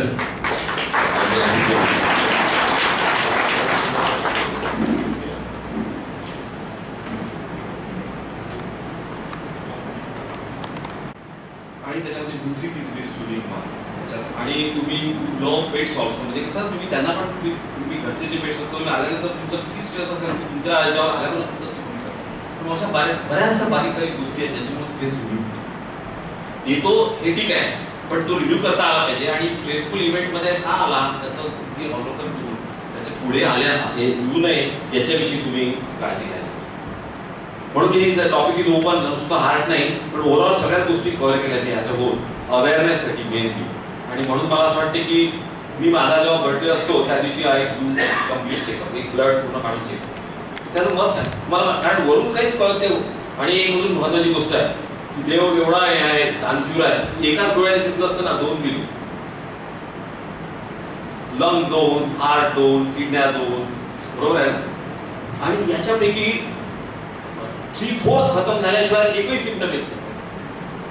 आणि ही this is true as per as BP disease is concern, बिलकुल symptom नसतात. आणि जेव्हा त्याला पायाला सूज यायला लागते किंवा जेवण कमी होते किंवा हिमोग्लोबिन कमी होते आणि ते आल्यानंतर तो आमच्याकडे तो आम्ही सांगतो तुमच्या किडन्या खराब, गोळी खराब आहे, अशा खराब आहे. 15 दिवसांपासून तर काहीच होतं, मग सिम्पटम्स येत नाही. मला सांगायचं तात्पर्य हे आहे. आणि एक विषय राहिला तो sudden cardiac death. Sudden cardiac death कशामुळे होते की हार्टचा अटॅक आला की तेवढा पोर्शन डेड होतो समजा, जे काही रक्तवाहिन्या सप्लाय करणाऱ्या असतात. पण त्याच्याने बाकीचा पार्ट असतो त्याने पंपिंग आणि सुरू असतं, त्याच्यामुळे तुमचा फोर्स कमी होतो, ब्लड प्रेशर कमी होतं, तुम्हाला घाम येतो, उलट्या होतात, तुम्ही असतो. याने मदत पेशंटची जी सडन कार्डियक डेथ होते ती इलेक्ट्रिकल ॲबनॉर्मॅलिटीमुळे होते हार्टमध्ये, स्पार्क. तर आमच्या याच्यामध्ये काय हार्ट रेट हा 60 to 100 पर्यंत नॉर्मल हार्ट रेट असतो. आणि हा हार्ट रेट जेव्हा सडनली 300 होतो म्हणजे असं त्याला फिब्रिलेशन म्हणतो आम्ही. आणि तो त्याला तुम्ही काहीच करू शकत नाही. आणि ही इलेक्ट्रिकल ॲबनॉर्मॅलिटीचं फोकस जर हार्टमध्ये असेल, त्याच्यासाठी प्रिव्हियस हार्ट अटॅक किंवा पहिल्यांदा जरी असेल तरी त्याच्यात सोडियम पोटॅशियमची ॲबनॉर्मॅलिटी, म्हणजे इलेक्ट्रिकल तिथे जे सर्किट असतं एक असा जो कॉन्ट्रॅक्शनसाठी जे लागतो, वरून येणारा इम्पल्स खालपर्यंत जाणे, पुन्हा वरून येणारा, तर हा इम्पल्स तिथे तिथेच घुमून इतके ते बीट्स तयार करतो की हार्ट व्हायब्रेट व्हायला लागतं. जेव्हा ते व्हायब्रेट व्हायला लागतं त्याच्यामध्ये ब्लड येतच नाही कुठूनच, आणि समोर तुम्ही सडन तो पेशंट डोळे बंद करून फक्त थोडा वेळ श्वास घेतो आणि अर्ध्या ते 1 मिनिटात खतम. तर या पेशंटला वाचवायसाठी फक्त एकच उपाय आहे, and that is cardio pulmonary resuscitation. Foreign कंट्रीजमध्ये 2 गोष्टी आहेत. एक तर पहिल्या वर्गापासून समजा त्यांना हे सगळे डेमो दिले जातात व्हिज्युअल्स, आणि नंतर 5व्या वर्गापासून त्यांना पूर्ण नॉलेज असतं. कोणी रस्त्यावर जर सडन मनुष्य पडला असेल तर त्याचं पहिले ते रिससिटेशन. आणि दुसरं जे आहे त्याच्या 100 मीटर्स किंवा 200 मीटर्सवर ते डिफिब्रिलेटर मशीन ठेवलं आहे. असा कोणी पडला त्याला ते पटकन जाऊन ते लावून देतात, शॉक देतात. तर मला सांगायचं की निदान कमीत कमी आपल्या घरी हाऊसहोल्ड याच्यामध्ये रात्री बेरात्री समजा असं काही झालं तर निदान एवढं करा, हे मला तुम्हाला सांगायचं आहे. तर त्याच्यामध्ये काय करायचं आहे, त्याच्यामध्ये सडन मध्ये चेस्टच्या मध्ये दोन्ही हात ठेवून असं कॉम्प्रेस करायचं. ठीक आहे. तर हे जर तुम्ही हे जरी कॉम्प्रेस करू शकले तर हार्ट सोबत लंग पण कॉम्प्रेस होतं. आणि हे करता करता हे पहिले आम्ही कसा थंब देत असे जोरदार अशी बुकी कशी छातीवर मारायची, त्यांनी ती इलेक्ट्रिकल ऍक्टिव्हिटी टाकून हार्ट नॉर्मल चालायला लागते. एक 5 ते 10% लोकांचं. नाही तर बाकीच्या लोकांना कॉम्प्रेस करायचं आणि मध्ये मग तोंडातून हवा 4 वेळा हे कॉम्प्रेस करून 1 वेळा तोंडातून हवा भरायची. तर त्याला तुम्ही दुसऱ्याचं सप्लिमेंट तोपर्यंत बोलवून घेऊ शकता. आणि त्याच परिस्थितीमध्ये तशा याच्यामध्ये शिफ्ट करायला पाहिजे. शिफ्ट पूर्ण हॉस्पिटलमध्ये दुसऱ्या हॉस्पिटलमध्ये पोहोचून जोपर्यंत ती मशीन त्याला शॉक देत नाही ती इलेक्ट्रिकल ॲबनॉर्मॅलिटी करेक्ट करायसाठी, तोपर्यंत तुम्ही त्यात तसं पंपिंग सोडू नये आणि तेव्हाच त्या पेशंटला तुम्ही वाचू शकता. आणि सडन डेथ मला हा जो पेशंट आहे हा तुम्ही रिवाईव्ह करू शकता. तर त्याच्यामुळे एकच आहे की प्रेडिक्टेबिलिटी कशी आहे की ज्याच्याकडे फॅमिली हिस्ट्री आहे, स्ट्रॉंग जेनेटिक हिस्ट्री आहे, डायबिटीस आहे, ओव्हरवेट आहे, सगळ्या तर त्या हाय रिस्क. त्याच्यामुळे त्या लोकांनी पहिले तर प्रायमरी स्क्रीनिंग करायला पाहिजे, जे काही मेडिकल ॲडवाईस आहे तो फॉलो करायला पाहिजे. आणि त्याच्यानंतरही कधी प्रॉब्लेम आला तर they should be ready for facing such type of events. तर त्यामध्ये घरच्या सगळ्या लोकांनी ट्रेनिंग घेतलं असलं पाहिजे. म्हणजे हे बी म्हणजे एक आता फक्त लास्ट किस्सा सांगून टाकतो आणि आय विल स्टॉप हिअर. हॉस्पिटलमध्ये माझ्या पेशंट ॲडमिट झाला तर मी रविवारची गोष्ट होती, टेनिस खेळतो, फोन आला की एक डायरियाचा पेशंट आला, उलट्या करून राहिला. ओल्ड लेडी, अंजनगाववालीचीच लेडी होती. ते आणल्या ऑटोमध्ये हॉस्पिटलाइज केली आणि मी सांगितलं की बा ठीक आहे डायरिया आहे, सलाईन लावून दे. आणि मग ते थोड्या वेळाने ती मध्येच बेशुद्ध पडल्यासारखी आणि झटक्यासारखं झालं म्हणून परत फोन आला. तर मी त्याला सांगितलं तू ECG कर पटकन, मी येतो. आणि मी तिथे गेल्यानंतर पाहिलं तो पॅसिव्ह हार्ट अटॅक होता, डायरिया वगैरे होता, ते उलटी त्याच्यामुळे झाली आणि मध्ये मध्ये ते टोटल बंद पडायचं ते हार्ट, परत आपोआप सुरू होत होतं ते. त्याच्यामध्ये त्यांना ते जे ब्लॅडर कंट्रोल, बॉयल कंट्रोल निघून गेलं होतं त्या सिनकोपमध्ये. त्याला त्यांनी टूक इट ॲज डायरिया, हे डायरिया आहे. आणि जेव्हा ते पाहिलं तेव्हा नेमकं ते IV फ्लूइड पहिले बंद केलं, त्याचा स्पीड कमी केला एकदम आणि बाकी सगळ्यात लाईन लागलो. आणि म्हटलं हा पेशंट मॅनेज करून डिफिकल्ट आहे. तर तेवढ्यात लाईन गेली. तर लाईन गेल्यानंतर रिलेटिव्ह खूप पॅनिक होतात. तर त्याच्यामध्ये बाकी सगळं जरी झालं तर मला रविवार असल्यामुळं स्टाफ एकच होता, नवीन, माहीत नाही काय करायचं. तर ते डिफिब्रिलेटर जे असते आमचं, तर त्याला ऑटो बॅटरी असते, शॉकच डिलिव्हर करत नव्हतं. मग मी माझं पंपिंग सुरू ठेवलं. सुरू ठेवल्यानंतर त्या रिलेटिव्हला सांगितलं तू हे जे आहे ऑक्सिजनचं हे असं सुरू ठेव. मी हे करून माझ्या एक खिशातला मोबाईल काढून इथे फोन कर, तिथे फोन कर, ड्रायव्हरला बोलाव, जनरेटर सुरू कर. 15 मिनिटं कंटिन्युअस ही प्रोसेस सुरू होती. आणि तर ती शॉक डिलिव्हर करत नव्हती म्हणून मी त्या मशीनवाल्याचं ते होतं त्यालाही पडलं तू मशीन घेऊन येतं. मी दुसरी होती स्टँड बाय, पण त्याच्याकडे दिली होती ती. तर पण माझ्याकडे अजून एक दुसरा डिव्हाइस होता, पण तुम्हाला त्या एवढे आठवत नव्हतं. तू ते एक मशीन आहे ती घेऊन पण. आणि ते मी हे सोडलं सांगायचं त्याप्रमाणे मी हे कंटिन्यू करत होतो. त्याच्यानंतर ते 2 पॅडवर शॉक दिला, पेशंट पल्स आहे. मग लाईन आली, ड्रायव्हर आला, जनरेटर सुरू झालं, सगळं सुरू झालं. त्याच्यानंतर ते सगळं एकदा आलं की सगळं येतं, नाही तर खूप प्रॉब्लेम असतो. पण मी ते सोडलं नाही. सांगायचं तात्पर्य ते मला माहिती होतं की जोपर्यंत मी शॉक देऊन मला पल्स लागत नाही, ECG मध्ये जे फास्ट बीट्स आहेत 300 400 ते जोपर्यंत 75-80च्या ह्याच्यात येत नाही आणि पल्स लागत नाही तोपर्यंत पेशंटला सोडायचं नाही. आणि त्याच्यानंतर मग मी त्यांना म्हटलं की आपल्याला आयसीयूला शिफ्ट करू क्रिटिकल केअरला. तर क्रिटिकल केअरला शिफ्ट करायसाठी ते म्हणे आपण ट्यूब टाकून जाऊ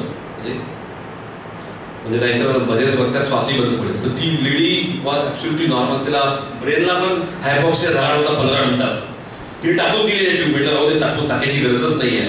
पण म्हटलं काम करू ही मशीन सोबत घेऊन जाऊ आपण. आणि जसं त्यांनी त्या स्टेजरवर घ्यायला गेलं तर परत तसाच अटॅक आला. परत मशीनने शॉक दिला. पेशंट सेफली ट्रान्सपोर्ट आणि आजपर्यंत जिवंत आहे.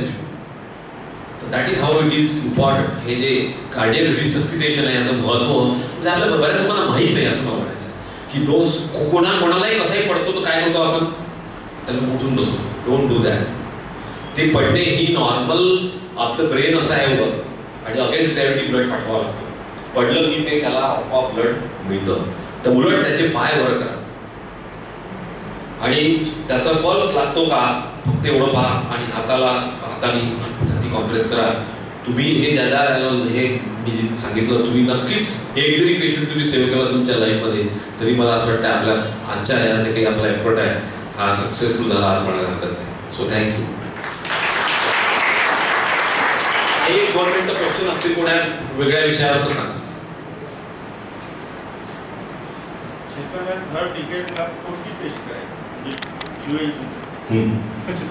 एक तर लिपिड प्रोफाईल आणि शुगर करायला पाहिजे. हे ब्लडचा एक टेस्ट प्रोफॉर्म असेल तो तेवढा blood CBC fasting postal blood sugar आणि लिपिड प्रोफाईल थायरॉइड टेस्ट हे आपण करून घेतो आणि क्रिएटिनिन आणि एक लिव्हरची टेस्ट म्हणजे एक किडनी एक लिव्हर असं हे सगळं एक केलं तर ते 400-500 रुपयात त्यात पूर्ण 20. पण बेसिकली तुम्हाला ते स्टिफनेस चेक करायचं आहे. स्टिफनेस व्हेसलमध्ये स्टिफनेस आहे का लागली तर डॉपलर स्टडी करायला पाहिजे. ज्यांना स्ट्रॉंग फॅमिली हिस्ट्री आहे त्यांनी त्यांचा आर्टिरियल डॉपलर करून येतो तर ते त्याचा फ्लो नॉर्मल आहे का तर ते आम्ही तुम्हाला सांगू. कॅरोटिक डॉपलर येतं आणि ॲबडॉमिनल डॉपलर पण आपल्याला करता येतं. चांगला प्रश्न म्हणजे हे महत्त्वाचं आहे. व्हॅस्क्युलर इव्हेंट प्रिव्हेंट करायचं हे अतिशय आवश्यक आहे. HDL बाय वॉक म्हणजे मॅक्सिमम वॉकनीच वाढतं आणि देर आर फ्यू मेडिसिन्स पण त्या मेडिसिनचे फ्लशिंग आणि हे जे आहे हे साईड इफेक्ट खूप जास्त आहेत. एक्झरसाईजनेच वाढतं HDL. आणि ज्यांना जेनेटिकली डिफेक्टिव्ह आहे HDL वाढतच नाही काही केलं किती व्यायाम केला they should put themselves on drugs life long. एक आज 10 मिलीग्रॅमची गोळी लाईफ लॉंग घेतली की HDL तुमचं चांगलं राहतं. कमी जरी असेल तर LDL वाढ देऊ नका ना ते तर तुमच्या हाती आहे. तुमचं LDL कमी असेल HDL कमी असेल काही धोका नाही.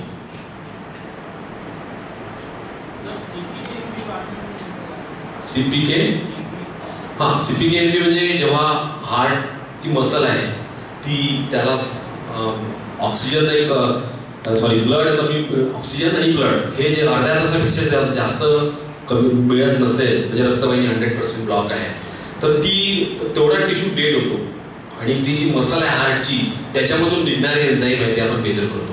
तर CK-NP वाढलं समजा तर किती वाढलं त्याच्यावरून किती डॅमेज झाला हार्ट साईडवर. म्हणजे जास्त नॉर्मल CK-NPची लेवल 25 पेक्षा कमी असते तर 25 to 100 पर्यंत असेल तर इट इज म्हणजे मॉडरेट. 100च्या वर ज्यांचं कोणाचं CK-NP आहे दे are having very high risk of developing complication even after the proper and perfect timely and proper and perfect treatment. 40 पर्यंत फार मिनिमल वाढलेला आहे. कधी कधी काय आहे की हार्ट अटॅक नाही आला तरी CK-NP वाढतो. अँजिओग्राफी नॉर्मल मी सांगितलं हार्ट अटॅक आला आणि अँजिओग्राफी नॉर्मल आला होता. CK-NP म्हणजे वाढला. अँजिओग्राफी यंगस्टर लोकांची नॉर्मलच येते कारण त्याच्यामध्ये क्लॉट असतो आणि जेव्हा तो क्लॉट डिझॉल्व्ह होऊन जातो तेव्हा अँजिओग्राफी नॉर्मल येते. एन्झायटीचा पार्ट तो राहीलच पण कसं आहे की हार्ट अटॅक आला होता की नाही आला होता हे फक्त नुसत्या तुमच्या सांगितल्यावरून नाही मी सांगू शकणार. मला ECG पण बघायला लागतील सिरियल. ठीक आहे.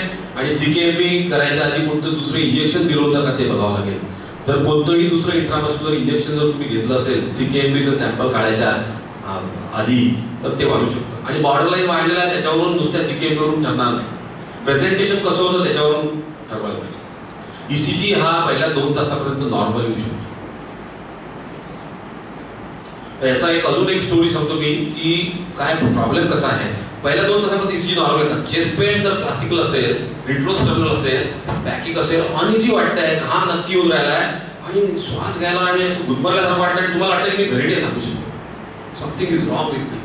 असा बाकीचे जे मस्क्युलर पेन ECG आली निघून गेली, हसून राहिला, चालून राहिला, छाती दुखते म्हणते, त्याला काही अर्थ नाही. तर त्याचे असोसिएटेड सिम्पटम्स जे आहेत ते अतिशय महत्त्वाचे आहेत. आणि इनिशियली जेव्हा चेस्ट पेनवाला आलेला पेशंट असेल तर त्याचा पूर्ण बॅकग्राऊंड पाहून निदान त्याचा पहिला ECG जर नॉर्मल असेल तर त्याचा सेकंड ECG 2 तासानंतर काढायला पाहिजे. एक त्याच्यावरच एक असं झालं की एक UAE ची गोष्ट आहे. इंडियन डॉक्टर होते तिथे आणि शेख असाच रात्री आला चेस्ट पेन म्हणून, तर त्याचा ECG नॉर्मल होता पाहिजे आणि अँटॅसिड वगैरे दिलं आणि मग घरी पाठवून दिलं, तो घरी झोपूनच राहिला होता. डेट दुसऱ्या दिवशी मॉर्निंगला डेड बॉडी घेऊन आली. तिथे कसं आहे, पनिशमेंट सेम आहे. जो सफरर जो आहे त्याचे जे क्लोज रिलेटिव्ह आहे तिथे they will give the punishment.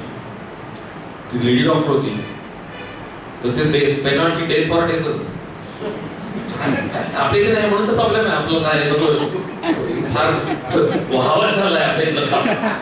तर याच्यामध्ये असं झालं की ती तिला छोटी पोरगी होती, ती 6 महिन्याची. तिला माहिती होती की आता प्रॉब्लेम आहे. ती घेऊन गेली सोबत. But that lady was kind enough. शेखची जी मिसेस होती त्यांनी सांगितलं की मी तुला माफ करून दिलं म्हणे पोरीमुळे, पण आत्ताच्या आत्ता देश सोडा ताबडतोब विदिन 6 hours. असं इतकं स्ट्रिंजंट हे सगळं आहे त्यांचं.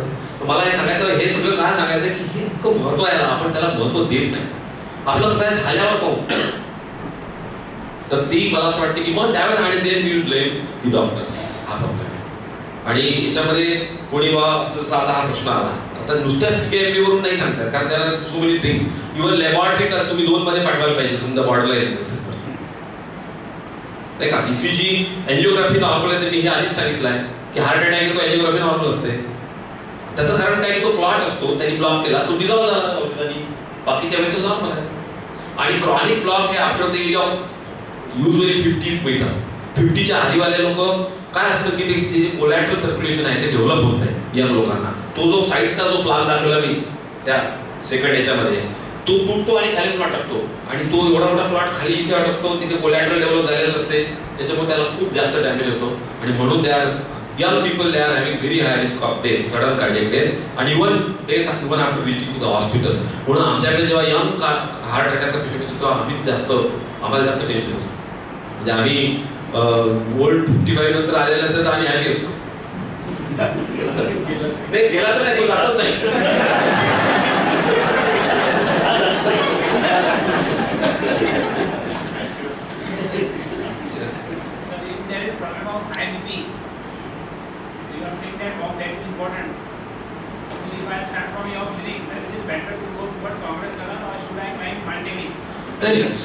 याच्यामध्ये असं आहे की everything should be very gradual. First control your blood pressure and your blood pressure is well under control, then first walk for 5 minutes on a plain road, and if you are not getting any symptom like breathlessness, then you gradually increase the speed first, and once you have achieved that distance on a plain flat surface, then you start climbing the multiple or any other steep area, right?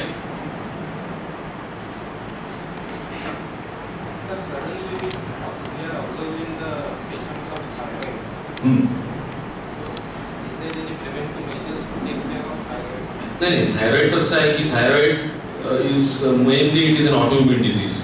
Earlier it was not detected in that much quantity only because of lack of awareness, and the investigative facilities were not that abundant in earlier days. Now you will find that a profile which is there, which I said is the every profile contains TSH, and so most of them they are now aware about it also. So anyhow there is rise in the incidence of hypothyroidism or thyroid disorders, but these are all related to autoimmune disease. Autoimmune means our cells they are acting against our own body, and that mainly affects the thyroid first. म्हणून thyroid disorders are born.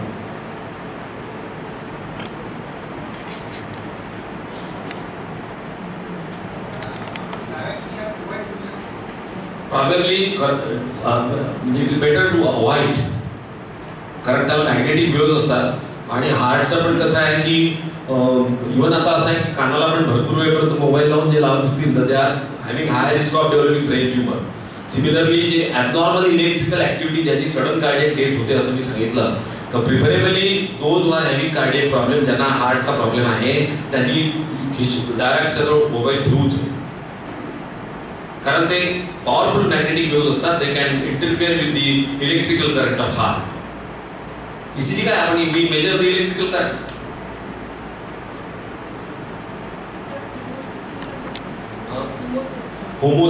Homocysteine हे आपलं जे vitamin B12 levels आहे, तर ही एक cycle आहे. ह्याच्यामध्ये होमोसिस्टीनचं normal ह्याच्यामध्ये सर्कलमध्ये आलं पाहिजे ते की त्याचं मेटाबॉलाइज झालं पाहिजे ते, आणि ते मेटाबॉलिझम व्हायला पाहिजे. त्याच्यासाठी B12 आणि फोलिक ॲसिड आवश्यक असते. तर ज्या ज्या लोकांना B12 आणि फोलिक ॲसिड हे जे डेफिशियंट असतं त्या लोकांचं होमोसिस्टीन हे मिथिओनिन आणि याच्यामध्ये ब्रेकअप होत नाही. त्याचे जे 2 मॉलिक्यूल आहेत आणि म्हणून होमोसिस्टीन लेवल्स वाढतात, which is detrimental to the health of vessels. Sir, in what way excessive salt intake affects your heart? Because it is more water. Because the osmolarity of blood is fixed. If you are taking more salt, our body will retain more water to maintain level the osmolarity. Now when you are normal circulating blood volume is of 5 liters approximately, plus minus half liter. So if you are taking excessive salt, the plasma volume or the total blood volume will increase. Now this increased blood volume in a fixed diameter vessel, what will happen? Pressure will increase.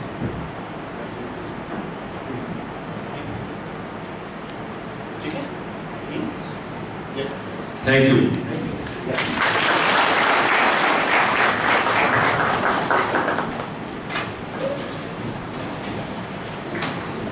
धन्यवाद sir. सरांचं व्याख्यान ऐकून सगळे खूप भारावून गेले आहेत. तसे भाव मला सगळ्यांच्या चेहऱ्यावर दिसत आहेत. सरांनी आरोग्यविषयक माहिती तर दिलीच, पण सगळ्यांना असं खिळवून ठेवलं. सगळ्यांनी सरांचं व्याख्यान एन्जॉय केलं.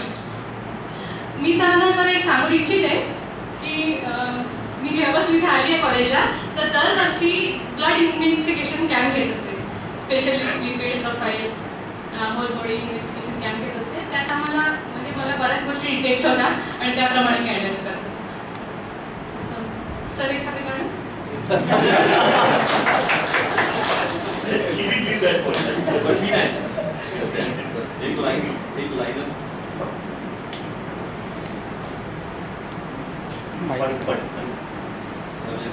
आपलं होतं कोण कानावरती झालं स्टाफमध्ये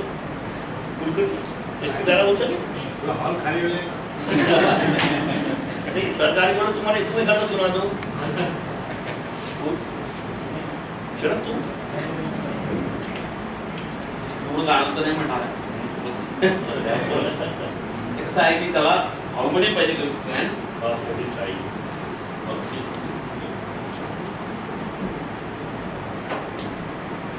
So let me first thank you all, and especially Dr. Bonnote Madam, for giving me this opportunity here to have interaction with you. Secondly, I must appreciate the efforts of the President and the whole body of this society for giving such a nice campus facilities to all of you and the students. Really, it is commendable thing, I think, because we have seen so many other institutes where all these facilities are not available. And on top of it, the health facility which he has provided here, I think it really needs great applause. So thank you. गीत रामायणातलं एक 2 line फक्त. दैव जात दुखे भरता, दैव जात दुखे भरता, दूषणा कुणाचा पराधीन आहे जगती,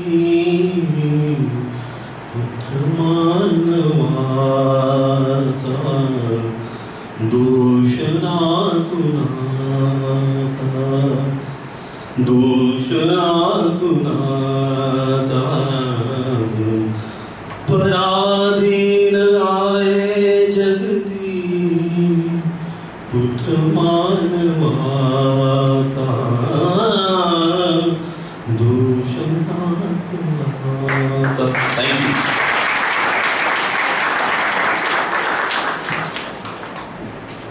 सर खूप खूप धन्यवाद. मी आशा करते की पुन्हा कधी चान्स मिळेल तर आपण नक्की याल ही आपल्याकडे अपेक्षा करतो. महाविद्यालयात कुणाला आरोग्य संबंधित काही समस्या उत्पन्न झाल्यास ॲम्ब्युलन्स चालक श्री कुमार पाटील तसेच आरोग्य सेवक श्री राजेश चंदेल नेहमी सेवेशी तत्पर असतात. मी कडू सरांना विनंती करते त्यांनी ह्या दोघांचा सत्कार पुष्पगुच्छ देऊन करावा.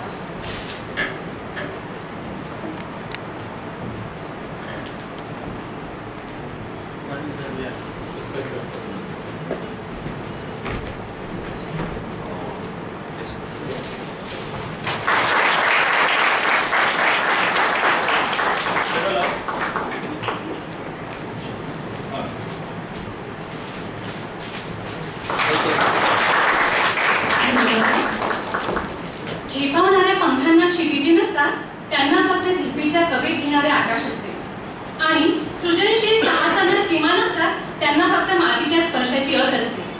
असे सोसायटीचे साहसिक सृजनशील व्यक्तिमत्व ज्यांनी संस्थेच्या अध्यक्षपदाची धुरा अत्यंत यशस्वीपणे सांभाळली असे डॉक्टर नितीनजी धांदे सर यांना विनंती करते की त्यांनी आपले अध्यक्षीय भाषण करावे.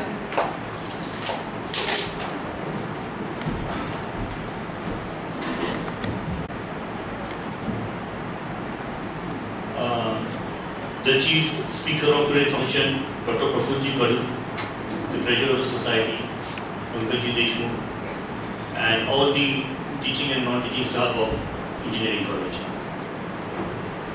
It is like, it was so nice to hear Professor Prafulji speaking on the same subject which we have been associated with him.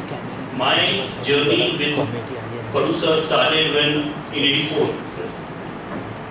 It was, I think he was in final MBBS or must be intern or HO, 84, and private colleges had started.